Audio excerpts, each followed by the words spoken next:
বেটা দিন দিন কালো হয়ে যাইতেছি, খেয়াল করতেছ? আমি তো বেটা জন্ম থেকেই কালো।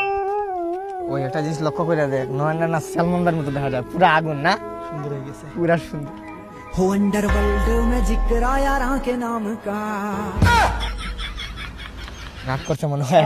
না না বেটা একটু ফাপড় দিলাম বেটা, ওই যে মাঝে মাঝে খাওয়াস না এই জন্য আর কি। তুই ছাপড়ি রইছ আগের মতো, এই চুলটা কেমনে দেখা যায় কুচ্ছে। हो अंडरवर्ल्ड में जिक्र यारा के नाम का। আরে না বেটা মাইরা দিব নাকি, ভয় লাগতেছে তোর? আমারও বেটা ভয় লাগতেছে। আরে না তুই, আমি ওই যে হিন্দি ছবি করে ওই জন্য একটা ঋত্বিক রোশন, ক্যাটরিনা কাপুরের মতো, ক্যাটরিনা কাইফের মতো পরে ওই যে বাংলাদেশের সুদর্শন পুরুষ কি জানি অ্যাডলফ খানের মতো, সেই মামা। हो अंडरवर्ल्ड में जिक्र यारा के नाम का। কি রে ভাই কিছু বুঝতাছি না। না তুই সব মিলে এভারেজ ঠিক আছে, সব মিলে তুই এভারেজ সুন্দর। हो अंडरवर्ल्ड में जिक्र यारा के नाम का।